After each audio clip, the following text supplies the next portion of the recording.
Somewhere in your life right now, there's a $50 decision you've already made this week without noticing, and that one decision has quietly erased a number that should terrify you. Not eventually. Not someday. Right now, while you're watching this, that number is already gone. And it's been getting bigger every week for years, completely undetected, hiding in plain sight inside a life that looks, from the outside, completely normal and completely fine. Here's what I mean. If I told you that a single habit costing you $50 a week, something so small you've never once flagged it as a financial decision, was on track to cost you over $250,000 by the time you retire, would you be able to name which habit it is? Most people can't. Not because it's hidden, because it's the opposite of hidden. It's so visible, so constant, so woven into an ordinary week that your brain has stopped registering it as spending at all. It's the coffee run on the way to work that's become a reflex instead of a decision. It's the food delivery fee you don't even see anymore because the app buries it below the subtotal. It's the subscription you started during a free trial 2 years ago and have paid for in full every month since without once opening the app. By the end of this video, you're going to know exactly which habit this is for you, exactly what it's already cost you, and exactly what a 5-minute fix looks like, one that doesn't require you to give the habit up at all. But first, you need to understand why this specific kind of money is so much more dangerous than the money you actually notice yourself spending. Start here. $50 a week doesn't sound like anything. It's one dinner out, half a tank of gas, a pair of shoes on sale you didn't need but liked. It's small enough that no part of you registers it as a threat, which is exactly the point and exactly why it works the way it does. $50 a week is $2,600 a year.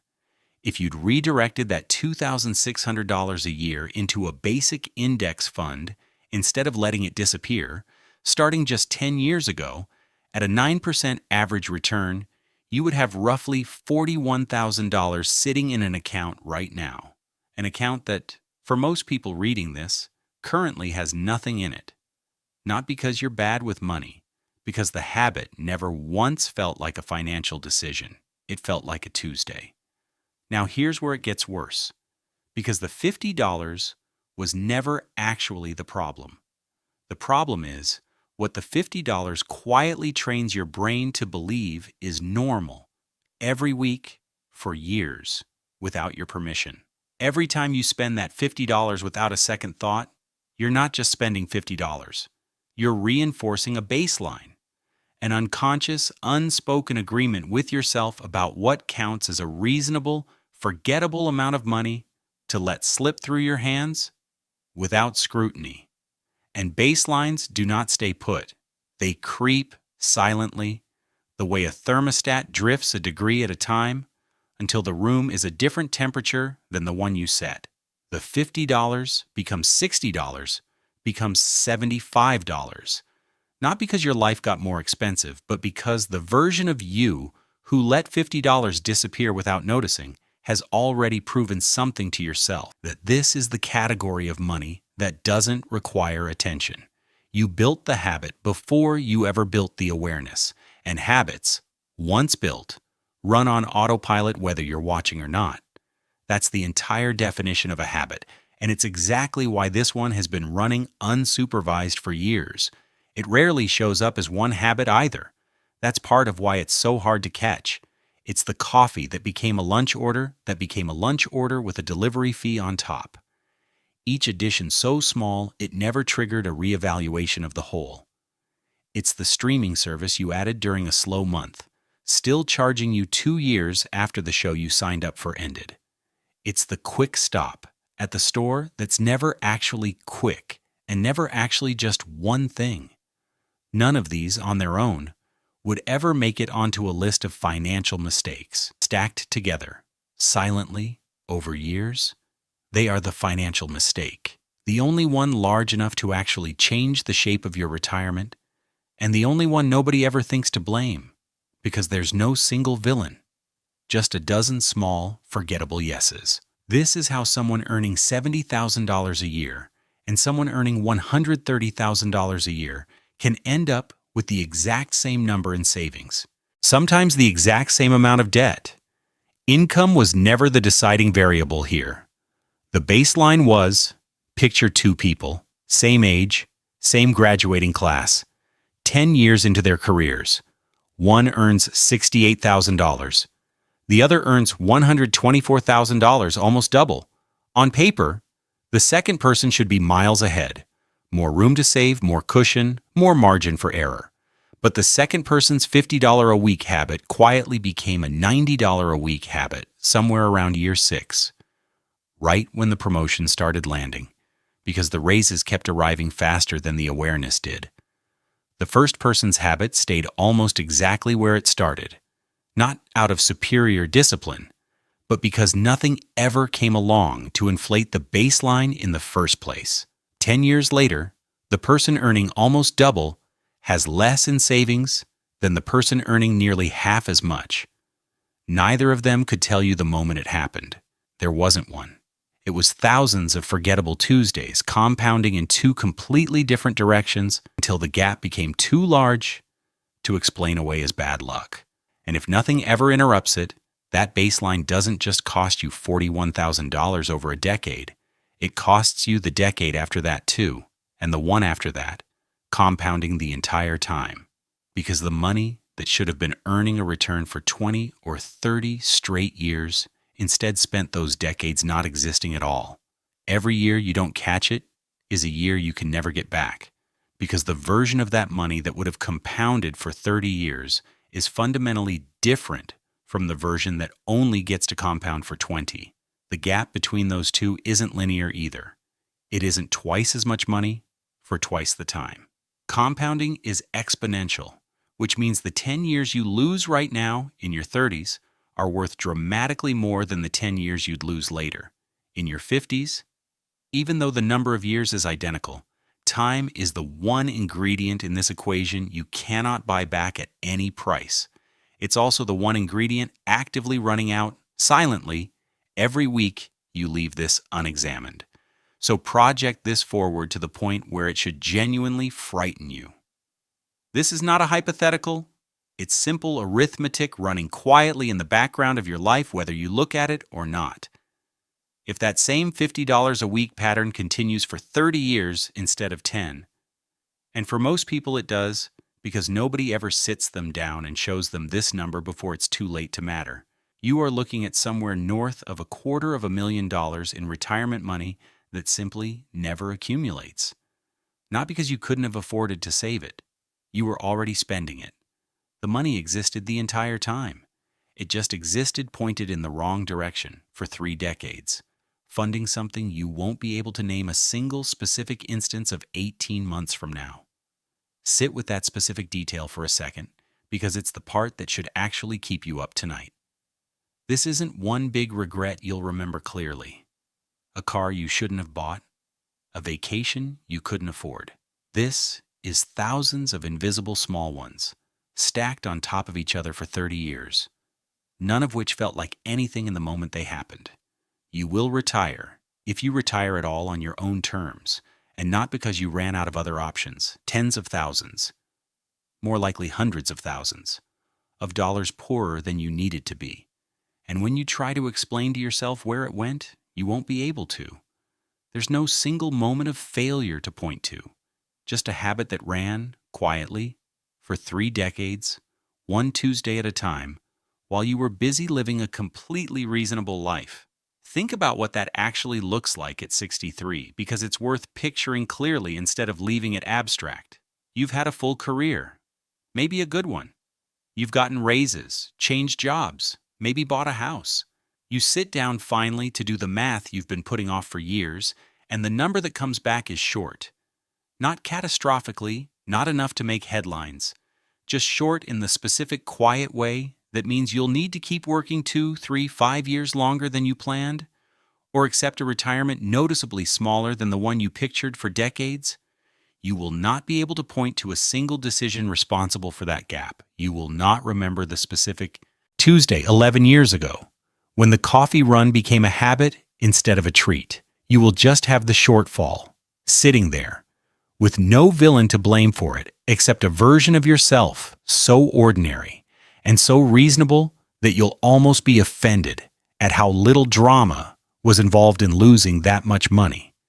And here's the detail that makes this worse than almost any other financial mistake. You cannot fix this the way you fix a bad investment or pay off a bad loan. There's no single check you can write in your 50s to undo 30 years of missed compounding. The window for that $50 a week to grow into six figures was this decade, and the one after it, not the decade right before you retire. Every year this keeps running unexamined is a year of growth that is now permanently, mathematically off the table, gone in a way that no future raise, no future bonus, no future burst of discipline can ever retroactively recover. That's not a scare tactic. That's just how compounding works. It rewards early action and punishes delay at a rate most people never fully grasp until it's already too late to do anything but wish they'd started sooner. So here's the solve. And it works precisely because it doesn't ask you to rely on willpower, which is the exact same reason almost every just spend less piece of advice you've ever been given has quietly failed you before. Every time, without exception. Step 1.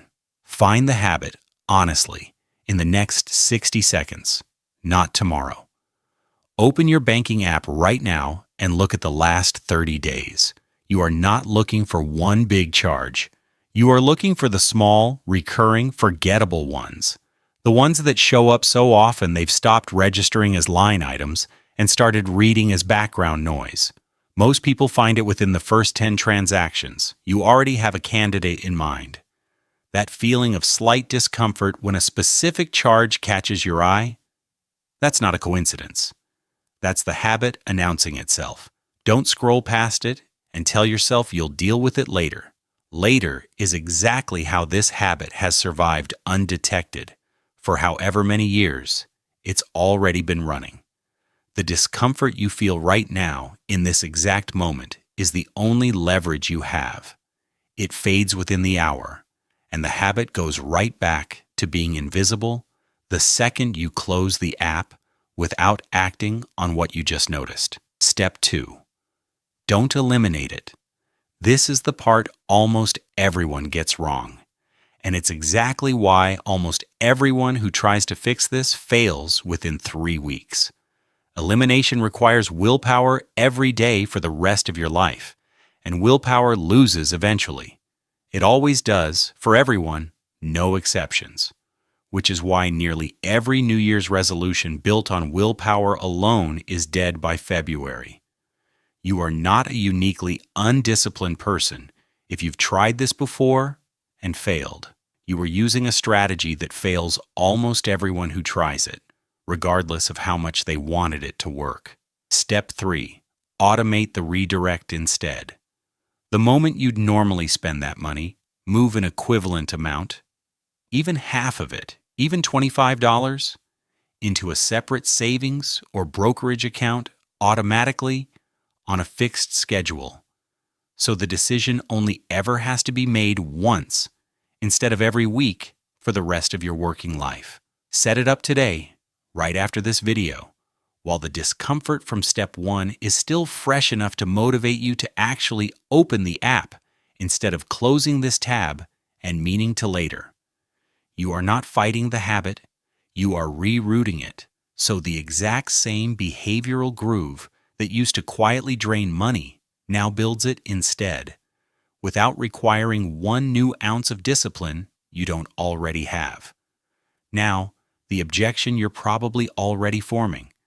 I don't actually have $50 a week of slack to redirect. My budget is tighter than that. Fair. This is exactly why the redirect starts at half, not the full amount. $25 a week is $3.57 a day, less than most people's daily coffee habit on its own. If even that feels impossible right now, redirect $10. The specific number matters far less than the mechanism. A $10 a week habit, redirected instead of eliminated, still becomes roughly $8,300 in 10 years and well over $40,000 in 30, at the same 9% average return. The snowball doesn't require a large starting number. It requires an early one and a consistent one, and those are both things nearly anyone reading this can actually do starting today, regardless of income. Do this with $25 a week, half the number we started with, so you barely feel the difference in your day-to-day life.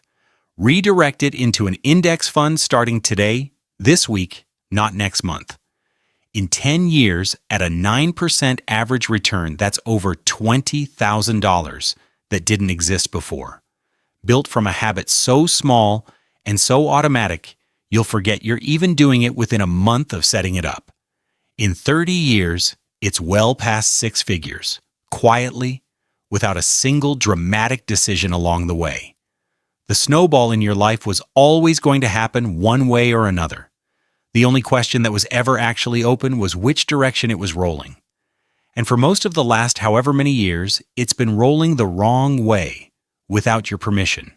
Here's what that number actually means when you stop thinking of it as an abstract chart and start thinking of it as your own life. $20,000 at year 10 is a fully funded emergency cushion. The kind that means a job loss or a car repair stops being a crisis and starts being an inconvenience. It's the difference between panic and mild annoyance. The next time something breaks, six figures at year 30 isn't just a bigger number on a screen. It's years of retirement you get to take on your own terms instead of working 2, 3, 5 extra years to close a gap you never saw coming. Because you did see it coming today. In the next 5 minutes, instead of at 63 with no runway left, the exact same habit, the exact same $50 a week, the exact same life you're already living. The only variable that changed was which direction the money was pointed. None of this requires you to earn more. None of this requires a side hustle, a raise, a new job, or a single sacrifice you'll actually notice in your day-to-day life. That's what makes this specific fix so different from almost every other piece of financial advice you've ever been given. It doesn't ask you to be a different person with more discipline, more income, or more free time. It asks you to redirect a habit you're already running on autopilot, whether you fix it or not. The autopilot was always going to keep flying. The only decision left is which direction it's pointed. You already know which $50 habit this is for you. You knew it in the first 30 seconds. The only thing that's changed between then and now is that you can no longer pretend not to know exactly what it's been quietly costing you to leave it running the way it's always run, and exactly how small the fix actually is once you finally decide to make it.